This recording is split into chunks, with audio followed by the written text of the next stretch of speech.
ইদানিং বাংলাদেশের কোন একটা বক্তা মাথায় পাগড়ি বেঁধে বক্তব্য রাখতে রাখতে বলছেন যে নবীকে যারা বিশ্ব নবী বলবে সে কাফের হয়ে যাবে। দেখেছেন এটা? দেখেছেন তো?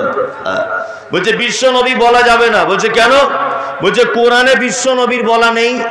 আচ্ছা, কোরআনে এ কথা আছে যে ওমা আরসালনাকা ইল্লা রাহমাতাল লিল আলামিন।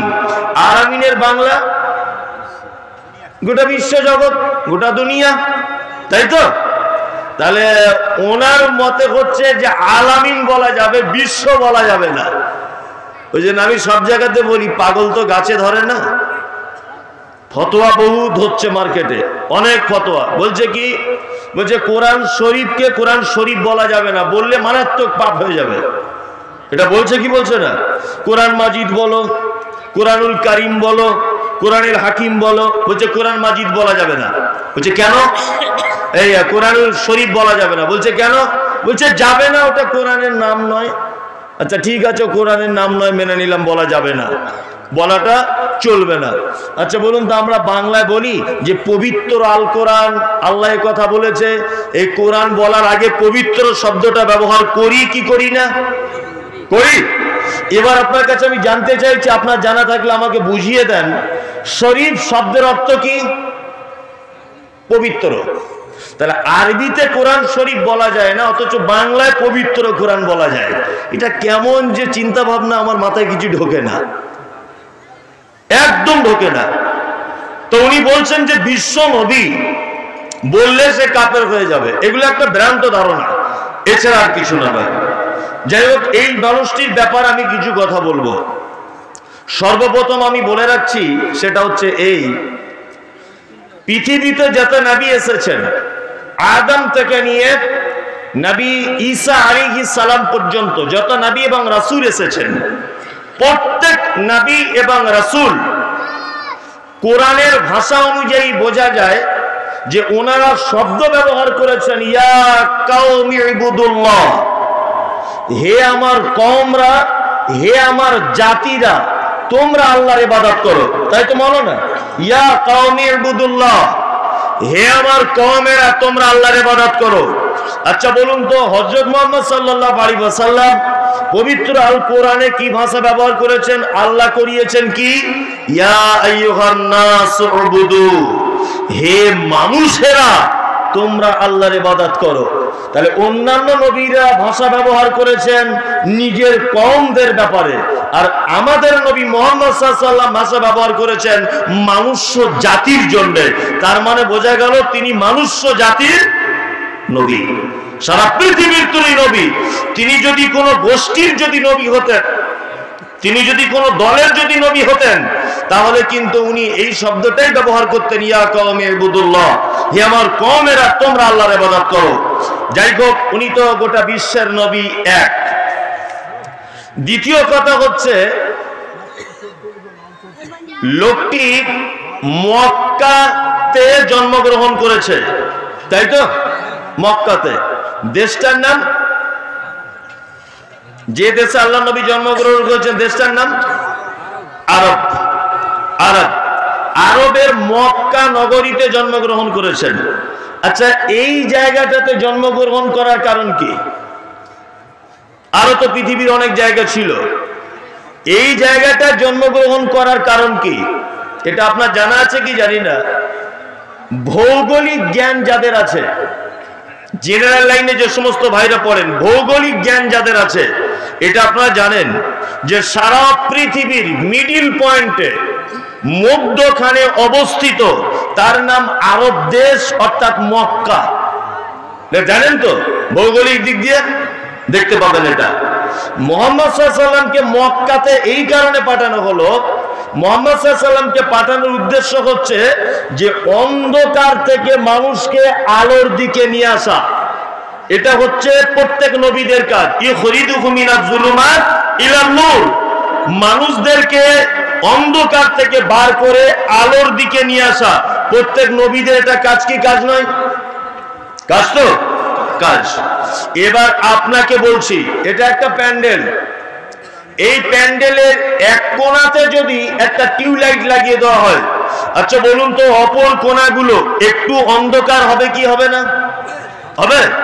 আচ্ছা, টিউবলাইটটা যদি আমি প্যান্ডেলের মিডিল পয়েন্টে যদি আমি লাগিয়ে দিই, তাহলে আলোটা সমানভাবে চারিদিকে পড়বে কি পড়বে না? পড়বে। এবার আপনাকে বলছি, মুহাম্মদ সাল্লাল্লাহু আলাইহি ওয়াসাল্লামের কাছে একটা ঐশী বাণী আল কোরআন নামক একটি কিতাব দেওয়া হয়েছিল, এটা জানেন? জানেন। এই কোরআনের আলোটা, এর যে জ্ঞানের আলোটা, হযরত মুহাম্মদ সাল্লাল্লাহু আলাইহি ওয়াসাল্লামকে মক্কাতে এই কারণে দেওয়া হলো যাতে এর জ্ঞান, এর নূর, এর আলোতে গোটা পৃথিবীব্যাপী সমানভাবে এই আলোটা যেন ছড়িয়ে যায়। এটা হচ্ছে লজিক। হযরত মুহাম্মদ সাল্লাল্লাহু আলাইহি ওয়াসাল্লামকে মক্কাতে এই কারণে জন্মগ্রহণ করানো হয়েছে। বুঝতে পেরেছেন? নাম্বার 2, আচ্ছা, হযরত মুহাম্মদ সাল্লাল্লাহু আলাইহি ওয়াসাল্লামের কাছে যে কিতাব এসেছে, এটা কি আল্লাহর তরফ থেকে এসেছেন না উনি নিজে তৈরি করেছেন? কোনটা বলুন একটু জোরে? আল্লাহ। এটা আপনি বুঝবেন কি করে? আপনি একটা স্কুলে পড়েন, আপনার একটা বন্ধু আছে, তার নাম শ্যামল ব্যানার্জি, অমিতাভ ভট্টাচার্য, সে তো আপনাকে এটা বলতে পারে যে হযরত মুহাম্মদ সাল্লাল্লাহু আলাইহি ওয়াসাল্লামের কাছে যে কিতাব এসেছিল ওটা ওর নিজের তৈরি করা। কারণ কিতাবটা আরবি ভাষাতে, লোকটাও আরবি ভাষাতে কথা বলে, তো নিশ্চয়ই ওই লোকটা নিজে লিখেছে। এটা হতে পারে কি হতে পারে না? এটা যে আল্লাহর কথা, এটা প্রমাণ করার জন্য আপনাকে একটা কথা বলে দিচ্ছি। পবিত্র আল কোরআনে আল্লাহ নবী মুহাম্মদ সাল্লাল্লাহু আলাইহি ওয়াসাল্লামের ব্যাপারে শব্দ ব্যবহার হয়েছে যে উনি ছিলেন উম্মি, নিরক্ষর। উনি নিরক্ষর ছিলেন কি ছিলেন না? নিরক্ষর, লেখাপড়া জানতেন না, তবে তিনি মহাপণ্ডিত ছিলেন, আল্লাহর তরফ থেকে দেওয়া জ্ঞান। এমনি দুনিয়াবি কোন স্কুলে পড়ে জ্ঞান অর্জন করেছেন? করেননি। এতেও অনেক লজিক আছে। কেন করেননি? আমি মুমতাজুল ইসলাম খুব বড় বক্তা, খুব বিশাল বড় পণ্ডিত, আমার পাণ্ডিত্যের শেষ নেই, কিন্তু ইনি হচ্ছেন আমার শিক্ষক। আমি এই গ্রামে জলসা করতে এলাম, মাইকে আমার নাম প্রচার করছে, এই আমাদের জলসার প্রধান বক্তা যারা মাওলানা মুমতাজুল ইসলাম ইরফানি, উত্তর 24 পরগনা, বাংলার গৌরব, বাংলা, আসাম, উড়িষ্যার খ্যাতনামা বক্তা মুমতাজুল ইসলাম। উনি তখন কি বলবেন? মুমতাজুল ইসলাম কালকে আমার কাছে নুরানি কায়দা পড়েছে আর মুমতাজুল মুমতাজুল করে ঘের ঘের ঘের ঘের করে চেঁচাচ্ছে।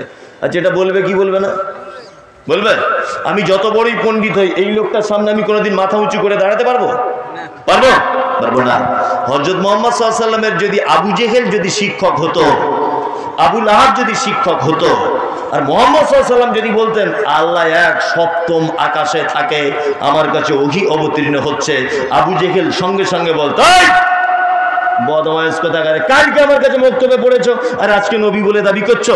আচ্ছা বলুন তো, এটা বলতে পারতো কি পারতো না? পারতো। এই জন্য আল্লাহ বলো কৌশল করে মুহাম্মদ সাল্লাল্লাহু আলাইহি ওয়াসাল্লামকে নিরক্ষর করে দিলেন, ঐশী বাণী দিলেন, জ্ঞান দিলেন জিবরিল মারফতে, পৃথিবীর কোনো মানুষকে শিক্ষক বানালেন না। তাহলে লোকটা অশিক্ষিত, নিরক্ষর ছিলেন, তাই তো? নিরক্ষর। এই কথাটা জেনে রাখুন যে উনি নিরক্ষর। আল্লাহর কথা যে কোরআন, এটা প্রমাণ কি করে করবেন এবার আপনাকে বলছি। আল্লাহ নবী সাল্লাল্লাহু আলাইহি ওয়াসাল্লাম বলেছেন, পবিত্র আল কোরআনে আছে যে স্বামী স্ত্রীর মাঝখানে যখন মিলন ঘটে, মিলন ঘটার পরে মায়ের পেটে যখন বাচ্চা জন্ম হয়, সর্বপ্রথম ফাকাসাউনা ইজামা লাহমা, মায়ের পেটের ভিতরে একটা রক্তের টুকরা গোশত তৈরি করা হয়। রক্তের টুকরাটা আস্তে করে কি হয়? গোশত তৈরি হয়। এই গোশতটা আস্তে আস্তে আস্তে আস্তে করে কি হয়? বড় হয়। আল্লাহ কোরআনে কি বলেছেন? ফি কারারিম মাকিন। আস্তে আস্তে যখন রুহু চলে আসে মায়ের পেটের ভিতরে, তখন ওটাকে আমি একটা সুরক্ষিত জায়গার ভিতরে আমি রেখে দিই। তারপরে কোরআন কি বলছে? তারপরে কোরআন বলছে, আল্লাহু আখরাজাকুম মিন বুতুনি উম্মাহাতিকুম লা তা'লামুনা শাইয়া। এরপরে মায়ের পেটে আস্তে আস্তে করে বেদনা শুরু হলো। বেদনা শুরু হওয়ার পরে মায়ের লজ্জাস্থানের রাস্তাটা আল্লাহ তাআলা পবিত্র কোরআন মাজিদের মধ্যে বলেছেন, সুম্মাস সাবিলা ইয়াসসারা। মায়ের বাচ্চা হবার রাস্তাটাকে আমি চওড়া করে দিই আস্তে করে। এটা আমার তরফ থেকে। কার তরফ থেকে? সুম্মাস সাবিলা ইয়াসসারা। বাচ্চা পৃথিবীতে আসবে বলে আল্লাহ কোরআনে শব্দ বলেছেন, মায়ের বাচ্চার রাস্তাটা চওড়া করে দিই। তারপরে এমন একটা পজিশনে বাচ্চাটাকে পৃথিবীতে আনলা তালামুনা শাইয়া, যখন সে উল্লেখযোগ্য বিষয়বস্তু হিসাবে পরিগণিত ছিল না, কোনো ঠিকানা তার ছিল না, ট্যা ট্যা ট্যা ট্যা করে কামতো আর হু হু হু করে কামতো, এছাড়া বাচ্চার কোনো জ্ঞান ছিল না। আল্লাহর যে কোরআন, আল্লাহর যে কথা, এটা একটা জ্বলন্ত প্রমাণ এটা। আচ্ছা বলুন, স্বামী স্ত্রী মিলনের ফলে মায়ের পেটে রক্ত থেকে গোস্তের আকার ধারণ করলো। আচ্ছা বলুন তো, আজ থেকে ১৫০০ বছর আগে কোন ল্যাবরেটরির মাধ্যমে এটা জানা হয়েছিল যে মায়ের পেটে গোস্ত আকার ধারণ করেছে? ল্যাবরেটরি ব্যবস্থা ছিল? তখন আল্ট্রাসোনোগ্রাফি করা হতো মায়েদের পেটে, যেটা গোস্তের আকার ধারণ করছে কিনা? হতো না। অথচ মুহাম্মদ সাল্লাল্লাহু আলাইহি ওয়াসাল্লামের কাছে কোরআনের মাধ্যমে এই কথা জানানো হয়েছে কি হয়নি? হয়েছে। তাহলে উনি এটা বুঝলেন কি করে যে মায়ের পেটে আস্তে আস্তে রক্তটা গোস্তে পরিণত হয়, গোস্তটা আস্তে আস্তে করে বড় হয়, আস্তে আস্তে করে বাচ্চার টাইম হয়ে গেলে মায়ের বুকে দুধ চলে আসে? উনি তো কোনো স্কুলে পড়াশোনা করেননি, করেছিলেন? উনি তো সায়েন্সের স্টুডেন্ট ছিলেন না, ছিলেন? উনি তো চিকিৎসক ছিলেন না, ছিলেন? আচ্ছা বলুন তো, তারপরেও এই সমস্ত ডাক্তারি ব্যাপার, এইগুলো তো কতদিন মায়ের পেটে বাচ্চা থাকবে, কিভাবে বাচ্চা ধারণ করবে, কি কোন রাস্তা দিয়ে হবে, আচ্ছা বলুন তো, এইগুলো তো ডাক্তারদের জানার দরকার। সাধারণ লোক জানতে পারে? পারে না তো, পারে না। তো হযরত মুহাম্মদ সাল্লাল্লাহু আলাইহি ওয়াসাল্লাম পারলেন মানে, তার মানে বুঝে নিতে হবে উনি কোন স্কুলে না পড়ার পরেও এত ১৫০০ বছর আগে যখন মেশিন যখন আবিষ্কার হয়নি, তারপরেও তিনি যখন এই পেটের ভিতরের খবর বলে দিতে পারছেন, তার মানে বুঝতে অসুবিধা আমাদের আর হলো না, এটা আল্লাহর প্রদত্ত কিতাব। বুঝতে অসুবিধা হলো? এটা আল্লাহরই কিতাব। তাছাড়া উনি জানলেন কি করে? তখন তো কোনো মেশিন ছিল না, ছিল না। তাহলে আপনাকে দুটো একটা জিনিস জানা হয়ে গেল। এবার আপনাকে একটা কথা বলছি, সেটা হচ্ছে এই, আচ্ছা বলুন তো দেখি, নবী কাকে বলে আর রাসূল কাকে বলে? এটা জানা আছে কি? কাকে বলে বলো? যাকে আসমানি কিতাব দেওয়া হয়েছে এনারা হচ্ছেন রাসূল, আর নবী যাদের কাছে আসমানি কিতাব আসেনি। হযরত মুহাম্মদ সাল্লাল্লাহু আলাইহি ওয়াসাল্লাম দুটোই ছিলেন, ওনাকে আসমানি কিতাবও দেওয়া হয়েছে, প্লাস উনি নবী ছিলেন। তবে একটা ব্যাপার, রাসূল যিনি হবেন বাধ্যতামূলক তাকে আগে নবী হতে হবে। আচ্ছা, একটা ছেলে এমএ পাস, এই এমএ পাস ছেলেকে যদি জিজ্ঞেস করে তুমি মাধ্যমিক পরীক্ষা দিয়েছো, তা যে জিজ্ঞেস করবে সে বোকা না শিক্ষিত? বোকা না? ওকে মাধ্যমিক পরীক্ষা দিয়েই তো তবে এমএ উঠতে হয়েছে, তাই না? তাই তো এমএ উঠতে হয়েছে মাধ্যমিক পরীক্ষা দিয়েই। তার মানে এটা বুঝে নিতে হবে, মাধ্যমিক পরীক্ষা মানে নবী, আর এমএ মানে রাসূল।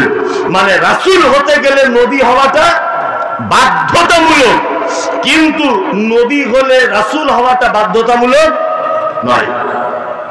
এটা আপনি ভালো করে জেনে গেলেন। এইবার আপনাকে আমি বলছি, সারা পৃথিবীতে যত মানুষ এসেছে আদম থেকে নিয়ে আর আমি পর্যন্ত, আপনার বেটা পর্যন্ত, আচ্ছা বলুন তো কোন মানুষটাকে ভালোবাসার মাধ্যমে জান্নাত লাভ করা যায়? কোনটা? এইটাও জানেন না? নবী মুহাম্মদ সাল্লাল্লাহু আলাইহি ওয়াসাল্লামকে ভালোবাসার মাধ্যমে কোথায় যাওয়া যায়? জান্নাত যাওয়া যায়। এবার আপনাকে বলছি, পৃথিবীতে মানুষ হিসাবে হযরত মুহাম্মদ সাল্লাল্লাহু আলাইহি ওয়াসাল্লাম এসেছিলেন, তাই তো? ডিফারেন্স কি? ওনার কাছে ওহী এসেছে, আমাদের কাছে ওহী আসে না, এটাই ডিফারেন্স, তাই তো? এবার আপনাকে একটা কথা মাঝখানে বলে রেখে যাচ্ছি, খুব মন দিয়ে শুনে রাখবেন, সেটা হচ্ছে এই। এবার দ্বিতীয় প্রশ্ন আপনার কাছে, পৃথিবীতে একটা মানুষকে না মানলে সেই মানুষের ঈমান পরিপূর্ণ হয় না, বলুন তো সেই মানুষটির নাম কি? হযরত মুহাম্মদ সাল্লাল্লাহু আলাইহি ওয়াসাল্লাম। এই মানুষটিকে আপনি ভালো না বাসতে পারলে আপনার ঈমান পরিপূর্ণতা লাভ করবেন? এই দেখুন, আল্লাহ নবী সাল্লাল্লাহু আলাইহি ওয়াসাল্লাম বলছেন, কি বলছেন? যে সারা পৃথিবীতে লা ইউমিনু আহাদুকুম হাত্তা কুনা হাব্বা ইলাই, লা ইউমিনু ওই লোকের ঈমান নেই, আহাদুকুম হাত্তা কুনা হাব্বা ইলাই, মি ওয়ালিদিহি ওয়া ওয়ালাদিহি ওয়ান নাস আজমাইন। সে তার পিতা, সে তার মাতা, সে তার আত্মীয় স্বজন, সে তার নিকট আত্মীয়, সমস্ত পৃথিবীর মানুষের থেকে আমাকে যতক্ষণ না পর্যন্ত ভালোবাসতে পারবে ততক্ষণ পর্যন্ত তার ঈমানের পরিপূর্ণতা লাভ করবে না। আমরা ভালোবাসি নবীকে, ভালোবাসি। ভালোবাসা কেমন?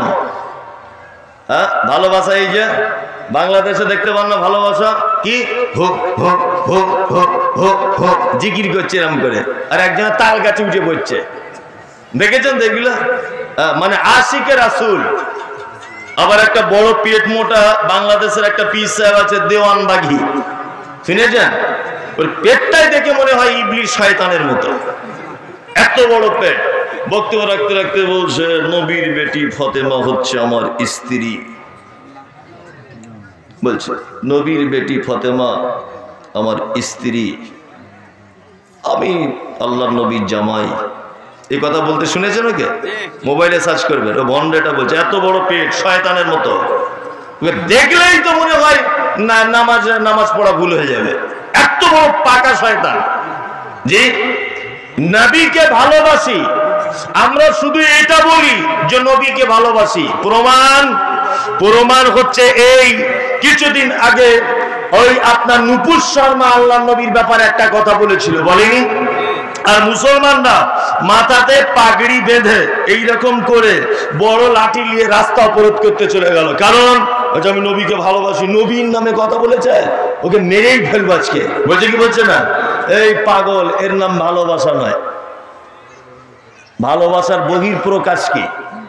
আমার স্ত্রী আমাকে খুব ভালোবাসে, বুধবারের দিন বাপের বাড়িতে যাবার কথা ছিল আমার স্ত্রীকে, আমি বলে দিয়েছি দেখো তুমি যদি বুধবারে বাপের বাড়ি যাবে না, কিন্তু আমি মানা করে দিলাম।